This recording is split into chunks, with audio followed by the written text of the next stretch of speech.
Hello, it's 10 a.m. on Friday, the 13th of March. You're tuned in to our mid-morning newscast here on ARIRANG TV. Thanks ever so much for joining us.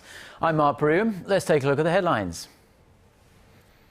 North Korea tells the South that its decision to raise wages at their joint industrial complex is not up for debate. Seoul is likely to look into legal measures in response. The hacker responsible for leaking information about Korea's nuclear reactors resurfaces. This time the hacker demands cash in return for not passing extra material to other countries.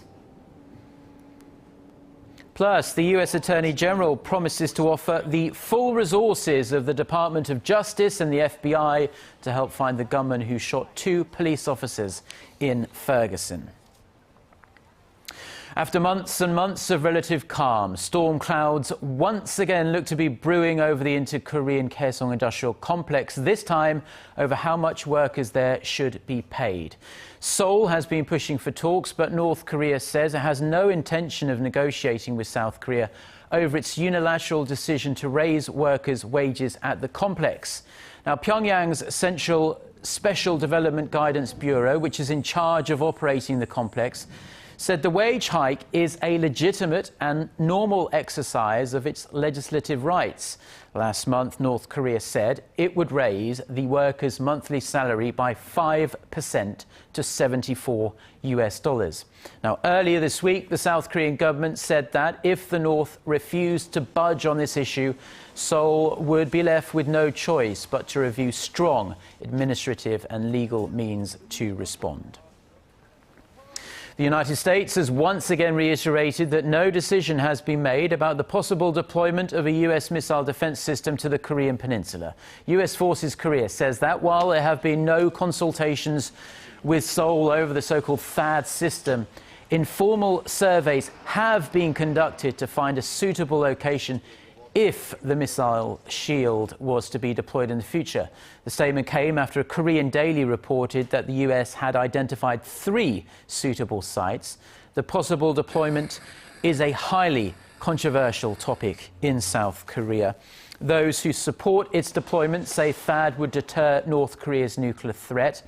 Critics argue it would negatively impact South Korea's ties with China and Russia. Now, for its part, the South Korean government says no talks have been held on the issue and it plans to establish its own missile defense system by the year 2020. Prime Minister Lee Wang-gu on Thursday vowed to root out corruption in Korean society in his first address to the nation. He said the government will solve society's chronic ills and irregularities and punish those responsible by utilizing all legal and administrative means available to the government. He also pledged to mobilize the country's law enforcement agencies and related ministries to ensure there are no failures. The Prime Minister also asked the public to play its part in creating a more transparent Korea. Now, an unwanted presence returned to the spotlight on Thursday. The hacker who leaked sensitive information about Korea's nuclear power plants late last year is back. And now he or she is now demanding an unspecified amount of cash in exchange for not handing over the stolen data to third countries. Our Connie Kim reports. The hacker that threatened to shut down Korea's nuclear facilities last year has come back with a fresh threat. Using the same Twitter account, the hacker demanded money and warned that countries in Northern Europe, Southeast Asia, and South America want to buy Korea's nuclear reactor information. No specific amount was mentioned, but the message said nuclear authorities should send an email to the stated address if it's willing to pay the hush money. Along with the threat, more than 20 files were released, including floor maps and an alleged transcript of a phone conversation between President Park Geun-hye and UN Security General Ban Ki-moon. The presidential office of Cheongwade says it won't confirm whether the transcripts are authentic. The state-run Korea Hydro and Nuclear Power Company says it's looking into how the information got leaked and how sensitive the documents are. The threat comes about 3 months after the hacker threatened to destroy power plants if the company didn't halt operations at 3 nuclear facilities by Christmas last year. However, no damage was done even after the deadline passed, and the nuclear power company insisted the released data posed no threat.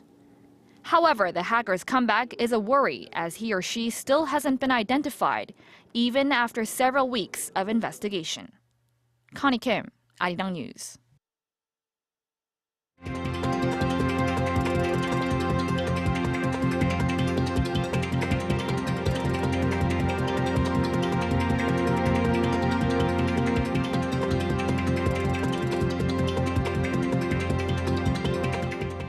Now it's a big day for investors in the Korean stock market as shareholders of major Korean companies hold their annual meeting on this Friday.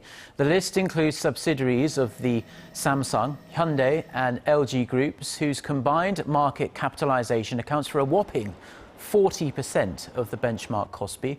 Among the issues that could be decided today is whether Samsung's engineering and heavy industry arms will merge after their shareholders vetoed the proposal last year. Stakeholders in Hyundai Motor will be examining whether the company was justified in spending $10 billion to acquire the former KEPCO site in southern Seoul. The automaker's market cap plunged by that same amount soon after the announcement on mounting woes the burden would be too much. Now, in a move that took some analysts by surprise, Korea's central bank on Thursday cut its key interest rate to an all-time low of 1.75%. Hwang Ji-hye reports. The Bank of Korea decided to trim its key interest rate by 1/4 of a percentage point to 1.75% on Thursday.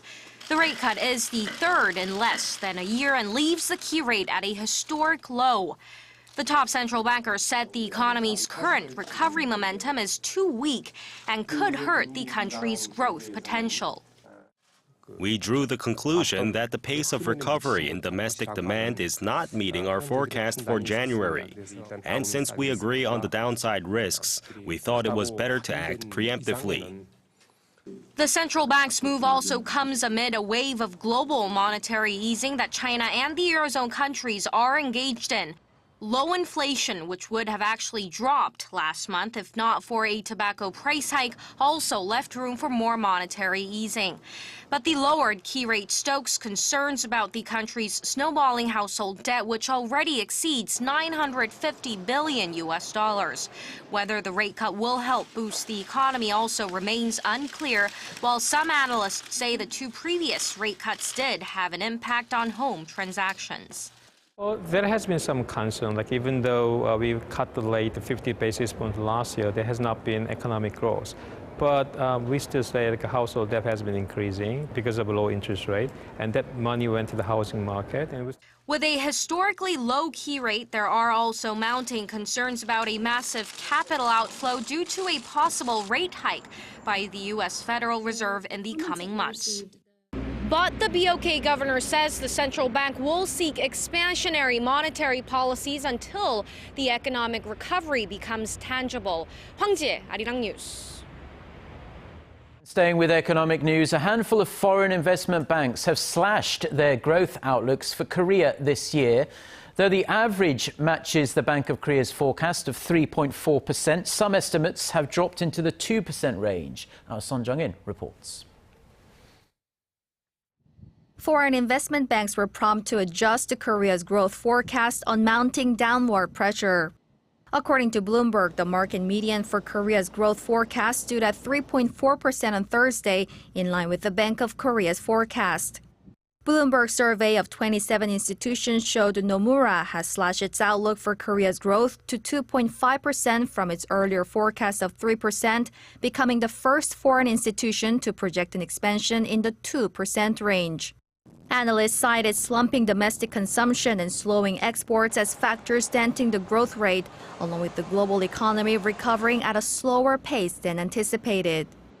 They say external factors such as the prospect of the U.S. raising its interest rate and the weakening of the Japanese yen could also drag Korea's growth down further. But some investment banks have kept their rosy outlooks. Barclays has projected a growth rate of 4%, while Credit Suisse has matched the government's outlook of 3.8%.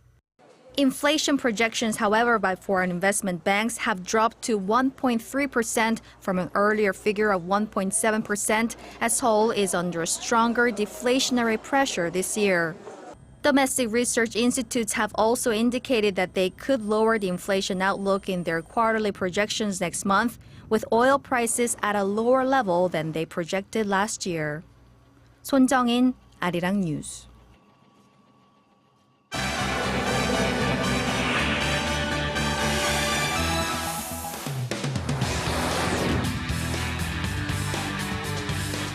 Now, in international news, the double shooting that injured 2 police officers in Ferguson, that troubled city in the US, has sent shockwaves through that community and also the country trying to resolve its deep racial tensions. For more on this and other global headlines, we connect to the news centre where our Eunice Kim is standing by. So, Eunice, a manhunt is underway for the suspect or suspects, and the US Attorney General has waded in, condemning the shooting along with civil rights activists. That's right, Mark. President Barack Obama also denouncing violence against police as unacceptable. He sent prayers to the recovering officers in a Twitter post as well. We'll get to the Attorney General's comments in a moment, but for those of you who missed the story, let's get you caught up on what happened. Now, several gunshots rang out around midnight Wednesday local time outside the Ferguson Police Department. A small group of demonstrators was beginning to disperse after peacefully protesting the resignation of Ferguson police chief. Bullets hit 2 police officers. They were from outside jurisdictions playing a supporting role. They were released hours ago after undergoing treatment for their serious injuries. One 41-year-old county veteran was hit in the shoulder. The other 32-year-old had a bullet enter his cheek and lodge behind his ear. Certainly close calls there. U.S. Attorney General Eric Holder promised to offer the full investigative resources of the FBI to hold the, quote, cowardly perpetrators accountable. What happened last night was a pure ambush. This was not someone trying to bring healing to Ferguson. This was a damn punk, who was trying to sow discord in an area that is trying to get its act together and trying to bring together a community that has been fractured for too long. The shooting came just hours after Ferguson's police chief, Thomas Jackson, announced his resignation. The Justice Department had released a scathing report that found widespread racial discrimination within the city's police force and also court system. Ferguson has been at the center of racial tensions in America after the shooting death of 18-year-old Michael Brown triggered nationwide demonstrations last year. And Eunice, lastly, a confounding revelation from a high-ranking Turkish official who says the 3 British schoolgirls believed to have joined the Islamic State extremist group in Syria were in fact helped by what he calls a foreign spy. Yeah, that's right. The Turkish foreign minister made that remark during an interview with a local broadcaster. He said his government had recently identified and detained this foreign spy. He said the intelligence agent was working with one of the countries in the U.S.-led coalition against the Islamic State group, but did not go so far as to identify that country. He did add, though, that he shared the information with his British counterpart. But since that broadcast, Turkish media have reported that the agent was in fact working for Canadian intelligence, saying that the agent was not a Canadian citizen. But the Canadian government sources quickly came and disputed those reports, saying that the suspect was not, quote unquote, employed by any federal government department. OK, Eunice, thank you ever so much, as always, for your reports, and we'll see you back at noon. See you then.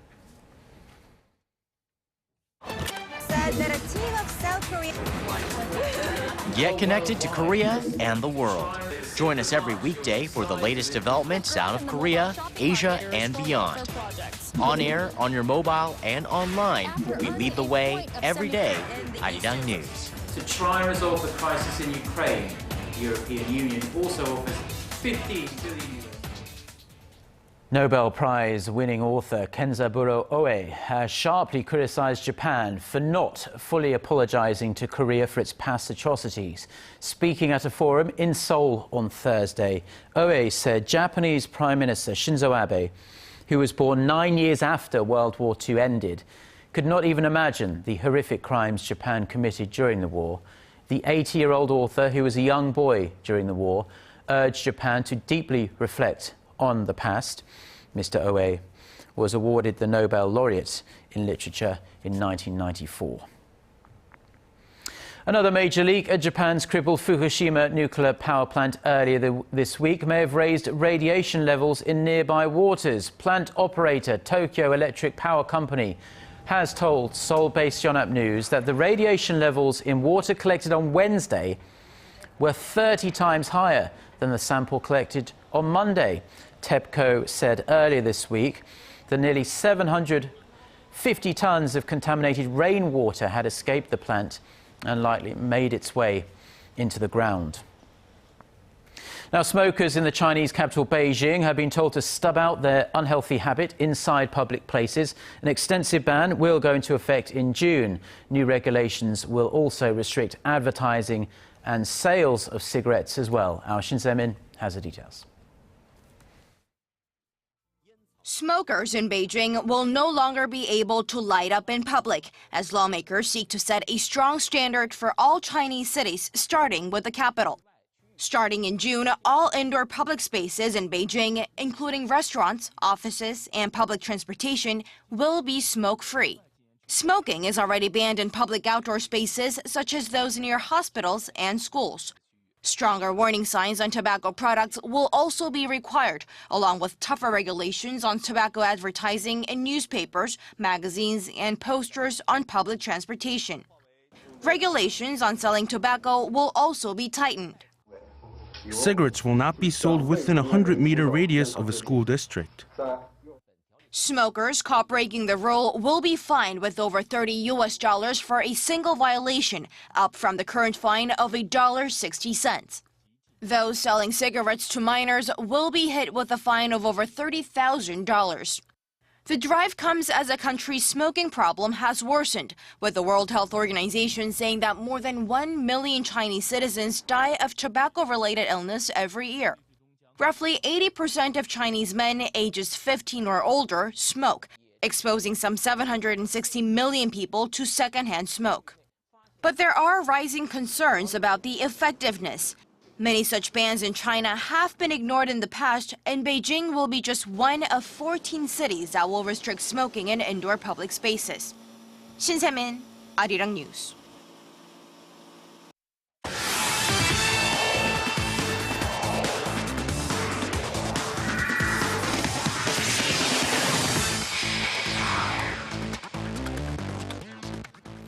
And TGI Friday, everyone, as we kick things off with the Korean national football team, as it was announced on Thursday that Chaminator Chaduri will play one last match before he officially retires from the national team. Now, with the KFA announcing that the Korean defender Chaduri will be honored with a retirement ceremony on the 31st when Korea faces New Zealand, manager Uli Stülke has told the 35-year-old to play one last final match before saying goodbye. And despite the Chaminator stating that the Asian Cup will be his final national team appearance, it looks like he will play that match against New Zealand, which will take place at the Seoul World Cup Stadium. Now, during the 2014 Sochi Winter Games, the Korean men's short track team failed to win a single medal in any of the events. Now, a little over a year later, they're going back to Russia and looking for that gold. Now, putting their Sochi struggles behind them, the Korean men's short track team look to bounce back in Moscow, Russia, where the 2015 Short Track World Championship is set to begin today. But at the same time, the focus will be on former Korean national An Hyun-soo, aka Victor An, who dominated the 2014 Sochi Games, as he's expected to stand in the way of the Korean skaters. The 2015 MLB season is right around the corner, as the spring training games have been in full throttle as of late. And now it's finally time for LA Dodgers lefty Lee Hyun-jin to get his first spring start. Now, with the LA Dodgers taking on the San Diego Padres, Lee Hyun-jin will make his first spring start against the newly acquired James Shields, who signed a 4-year, $75 million deal this past offseason. But because it is his first start of the spring, manager Don Mattingly has stated that he will only pitch 2 innings in this game before increasing his work as the spring training games go on. And now finishing things off, we go over to Game 3 of the best-of-5 KBL playoff series between the Goyang Orions and the Changwon LG Shakers, who each won a game apiece and look to get a one-game advantage on Thursday night. Now, of course, going into the game here, the Orions off to a hot start, taking a nice 22-14 lead before LG cuts the deficit to 34-32 going into halftime. Then it gets interesting in the second half with the Orions taking a comfortable 10-point lead in the fourth quarter, but LG rallies all the way back and takes a 1-point lead with one possession left for the Orions. And with the clock winding down, Troy Gillenwater with the buzzer beater, but no good. And the LG Shakers hold on to win this one 74-73 for a 2-1 series lead. And that's going to wrap it up for me. This has been SJ. Have a great rest of the day and see you guys again for your sports needs.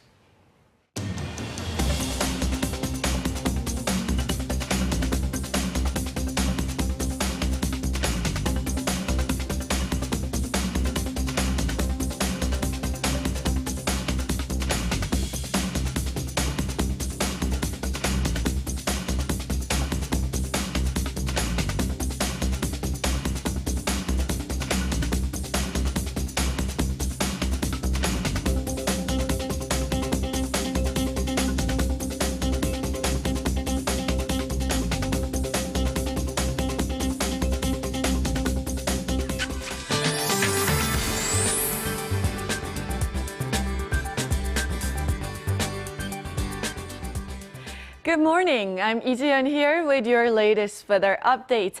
Well, most parts received 5 to 10 millimeters of light precipitation overnight, and it's not going to rain anymore here in the capital, but some parts could see either mix of rain or snow throughout the day today. But that precipitation shouldn't be enough to relieve the dryness in the air, with dry air watch remains in effect in many parts of the country. But good news, temperatures have finally came back to seasonable values for March, as the daytime high here in the capital will rise to 9, and Daegu and Gwangju will peak at 12, and Busan will top out at 13 this afternoon. Now let's see how other regions are looking. It looks like Jeju will have a very pleasant reading, topping out at 16 later on, and Daejeon and Dokdo should see a high of 12 and 6 respectively. Now the weather should not be a problem for your outdoor plans this weekend. Spring sunshine will touch down many parts with temperatures reaching above 10 for the upper provinces, and it will be even milder starting next week. Well, that's all for Korea, and here's international weather for viewers around the world.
That's a nice way to finish the news bulletin there. And those have been the stories we've been following on this Friday morning here in Seoul. For more of the latest, though, don't forget to check out our website, arirang.co.kr/news.